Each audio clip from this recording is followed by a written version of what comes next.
तो जैसे जैसे काशी के कुरुक्षेत्र के सियासी जंग की तारीख करीब आ रही है, वैसे वैसे ये जंग दिलचस्प होती जा रही है। आम आदमी पार्टी के उम्मीदवार अरविंद केजरीवाल मोदी को उनके हर आरोप पर जवाब तो देते ही हैं।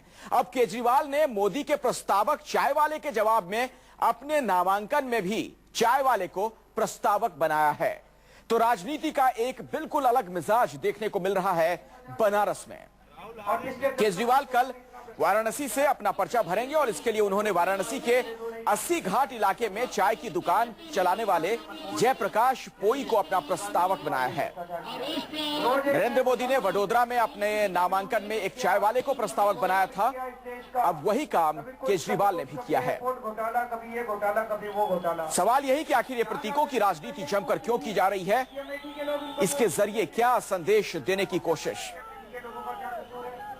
तो कल अरविंद केजरीवाल पर्चा दाखिल करेंगे।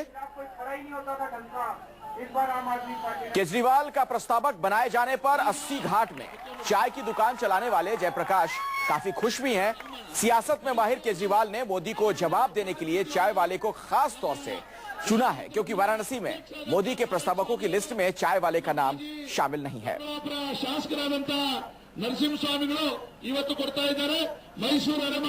तो कल केजरीवाल भरेंगे पर्चा, परसों मोदी का नामांकन। सियासी हलचल बहुत ज्यादा तेज है।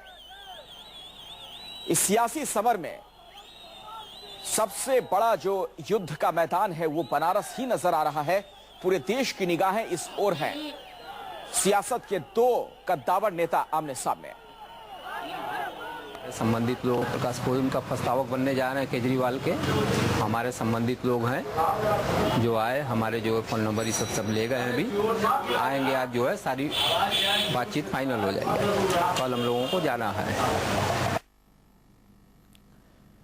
अपने दर्शकों को यह बता दें, बीजेपी के पीएम पद के उम्मीदवार नरेंद्र मोदी 2 दिन बाद यानी 24 अप्रैल को वाराणसी से अपना नामांकन भरने वाले हैं। लेकिन वाराणसी का सियासी पारा पहले से ही चढ़ा हुआ है।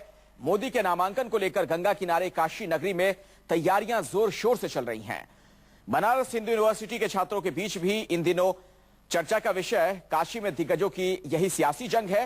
यूनिवर्सिटी के छात्रों का इस सियासी जंग को लेकर क्या कहना है, ये जानने का प्रयास किया न्यूज 24 के संवाददाता अमित कुमार ने। मैं इस वक्त खड़ा हूं बीएचयू के बिरला हॉस्टल में। बिरला हॉस्टल वो जगह है जहां पर कहा जाता है कि राजनीति, बीएचयू की राजनीति, छात्र राजनीति जन्म लेती है। हालांकि बीएचयू में पिछले 18 सालों से छात्र संघ चुनाव नहीं हो रहे हैं, लेकिन यहाँ की राजनीति अभी भी जारी है। लोग अभी भी राजनीति कर रहे हैं। हालांकि मैं भी इस छात्रावास में रहा हूँ, बिरला हॉस्टल में मैं भी रहा हूँ। कहा जाता है कि नरेंद्र मोदी चाहते हैं कि वो जो कास्ट बैरियर है उसे तोड़े, धर्म के बैरियर को तोड़े। लेकिन मैं आपको एक चीज बता दूं कि बिरला हॉस्टल इकलौता हॉस्टल में से आपको मिलेगा जहां पर जो लॉबी बटी हुई है वो भी जात के आधार पर बटी हुई है। कोई ठाकुर लॉबी है, कोई पंडित लॉबी है, तो कोई भूमियार लॉबी है। हमारे साथ इस छात्रावास के छात्र हैं, लड़के हैं जो कि काशी के कुरुक्षेत्र में जो भी हो रहा है उसके बारे में नजर है, पढ़ाई भी करते हैं। लेकिन क्योंकि सियासत बिरला हॉस्टल बनारस यूपी में नब्ज में सबकी होती है, तो इन बच्चों में भी कहीं ना कहीं सियासत को लेकर बड़ी जागरूकता है। मैं आप लोगों से बात करूंगा। एक चीज बताइए, यहाँ के आप छात्रावास में पढ़ते हो, यहाँ पे रहते हो, जो बनारस में हो रहा है, अरविंद केजरीवाल की बात हो रही है, नरेंद्र मोदी की बात हो रही है और अजय राय, कहा जा रहा है कि काशी का कुरुक्षेत्र इन तीनों में बटा है। आपके हिसाब से किसकी लहर है? कौन आपके हिसाब से आगे? लहर तो पूरी तरह से विचारधारा के स्तर पर अगर देखा जाए तो नरेंद्र मोदी का है। और अरविंद केजरीवाल पे एक ही चीज कहना चाहेंगे कि उन्होंने आईआरएस छोड़ा, अन्ना हजारे को छोड़े, उसके बाद दिल्ली के मुख्यमंत्री पद को छोड़ा, और क्या जरूरत है कि अगर बनारस में आएंगे और आज वो बनारस को भी छोड़ देंगे। क्या लग रहा है इस कुरुक्षेत्र में क्या होने वाला है? आखिर क्यों नरेंद्र मोदी? क्यों नरेंद्र मोदी? इसलिए कि लगातार जो व्यक्ति 3 बार सीएम रहा है गुजरात जैसे डेवलप स्टेट का, तो वहाँ की जनता ने उनमें विकास देखा है।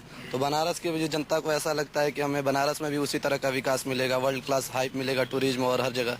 तो इसलिए मैं नरेंद्र मोदी को लेकिन जिस तरह से यहाँ पर माहौल है, अजय राय भी एक कैंडिडेट है यहाँ पर, लेकिन लगता है कि नरेंद्र मोदी और अरविंद केजरीवाल के बीच में कहीं ना कहीं अजय राय गायब हो गए। नहीं, ये मीडिया के द्वारा फैलाया गया प्रचार प्रसार का मैं माध्यम मानता हूँ, क्योंकि उत्तर प्रदेश में जो रूलिंग पार्टी समाजवादी पार्टी है वो यह मानती है कि पूरे उत्तर प्रदेश में बड़ी मजबूती से लड़ रही है और उसने अपने एक मजबूत उम्मीदवार कैलाश चौरसिया को भी उतार दिया है। और आप सवाल पूछते हुए आपने उसका एक बार भी नाम नहीं लिया है।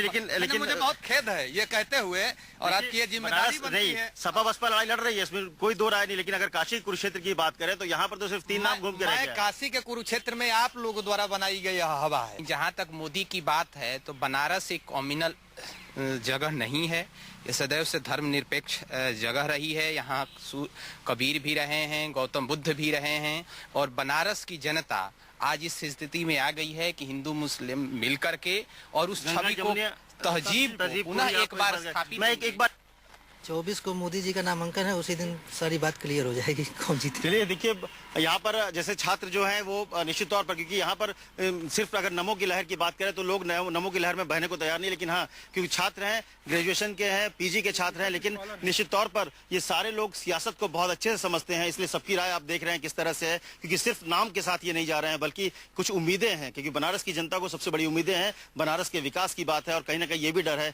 कि क्या नरेंद्र मोदी बनारस छोड़कर वापस गुजरात चले जाएंगे। किरण मुरलीधर पांडे के साथ अमित कुमार, वाराणसी, न्यूज़ 24।